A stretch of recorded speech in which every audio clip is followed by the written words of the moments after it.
Whether you're a beginner or an intermediate guitar player, you need to know the notes on the guitar. It's just a must. And in this video, I'll show you some simple tricks that will help you learn the notes on the fretboard in no time. If you're starting out, at least learn the two bottom strings. Hi, my name is Antonio Rico, and if you like this kind of videos, please consider subscribing to the channel. Let's start. So first of all, why do you need to know where the notes are? Oh, well, for many different reasons. Mostly because you want to know at least where the root of your chord shapes and scales are. So if you're starting out and you're just learning the open chords, oh, well, you need to know that this note is a C and therefore is the root of the C chord. If you want to play a C with a different root, with a different note on the bass, like a C over E, well, you need to know the E is D.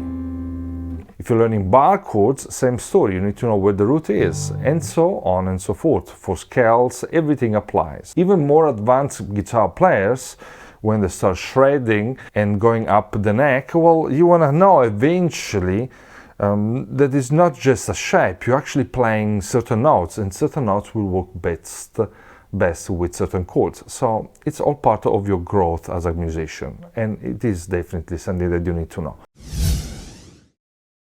Now I'm going to be talking assuming that you know already what is a chromatic scale, which is basically all the sounds that we've got at our disposal. If you don't know, oh well, I suggest you go and check my video on the chromatic scale. Just quick recap, each fret is an alpha tone, and we're starting the chromatic scale from the open string. So if this note is an E, alpha tone up, we're gonna have an F.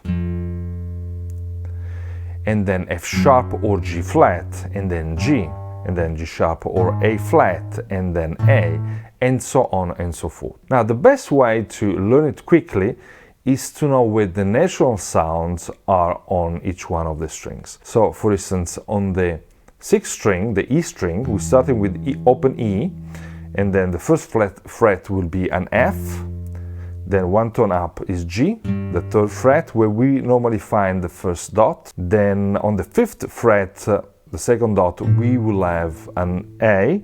Then on the seventh fret, a B. And then the E is on the 12th fret. Already having these points as a reference points is going to help us finding the other notes very easily. Why? Because if we want to know where is G sharp, for instance, well, we know that G is on the 3rd fret, and then we go alpha tone up, G sharp. If you want to know where A flat is, well, we go to A, and we go back alpha tone. If we want to know where where C is, well, we go to the B, which is on the 7th fret, and we go up alpha tone. If we want to know where the D is, we go to the 12th fret, which is E, and we go back one tone, and that will be the D. So the natural sounds on the 6 strings will be F on 1, on 3 we got G, A is on the 5th, B is on the 7th, C is on the 8th, D is on the 10th, and E is on the 12th fret, where everything starts all over again. I'm sure that you're going to be happy to know that by knowing the 6th string, you actually know 1/3 of the fretboard already, because we've got 2 E strings. The first is also an E string, so 1/3 of the job is done. Using the same logic, we are going to now be learning the 5th string, which is an A string. So we're starting the chromatic scale from A, which is a bit easier maybe. So it's A, then the next natural sound is one tone up, so B on the 2nd fret. Then the first dot is a C, then which is the 3rd fret, then 5th fret is a D, and then we find the 2nd dot, as you can see. Then we carry on, E on the 7th fret, and then again we jump to the 12th fret, where we find the A again, so one octave higher. A. So again, we don't need to know exactly where all the notes are, at least not at the beginning, because we can just figure it out now that we know where some of the most important natural sounds are.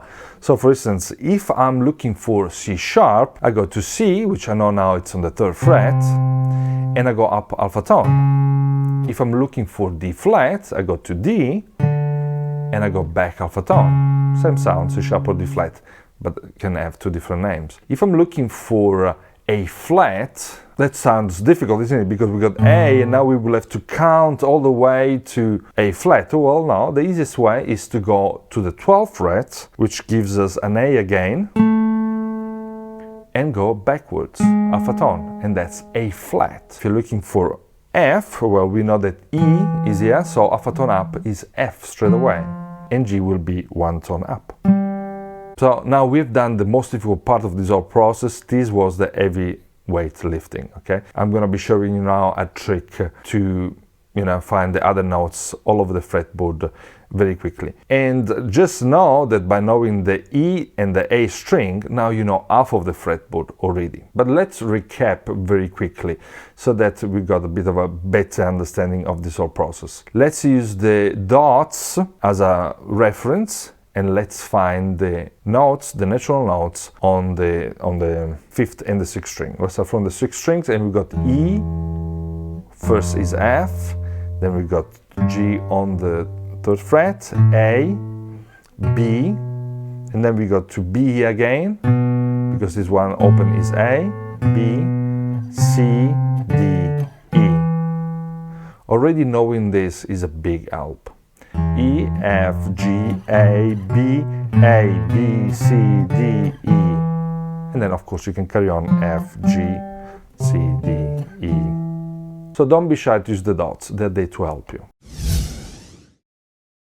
Now to learn all the other notes is actually very easy. We're going to be using a simple shape of an octave, and that way we're going to be able to find all the other notes very, very quickly. And the shape goes like this. Let's say that we want to find the G on the 4th string. So what we do, we go to the G, we got 2 strings up and 2 frets up. So this, which is nothing else than 2 of the notes of the power chord, if you do know that chord. So G, G, this is the idea. 2 strings up, 2 frets up. Now, if this is a G, that will be a G. And whichever note this is, that will be the same note 1 octave higher. So A, B, B, C, C, D, D. The same pattern, we can use it also for the 5th string to find the notes on the 3rd string. So if you got a C here, the C will be there on the 3rd string. C, C, D, D, E flat, E flat, E, F, E, sorry, F, F, G, G. You see how easy it is? To learn the B string is also extremely easy. We are going to be using the 5th string and a different pattern. We're going to be using the shape of C. So this is the C and this is the octave. So now it's 3 strings down and 2 frets back. So this is C and C. So now if this is D, this will also be D. E flat, F, F, G, G. A, B, B. Of course, we could be building the chromatic scale like we did for the 5th and the 6th strings on all the other strings, and we are gonna be getting to the same results nonetheless. But these are very easy tricks that you can start implementing straight away, and with a little bit of practice, I'm sure that you also are gonna learn the fretboard very, very quickly. If you like these lessons, please consider subscribing to the channel and don't forget to watch the related videos. I'll see you in the next one.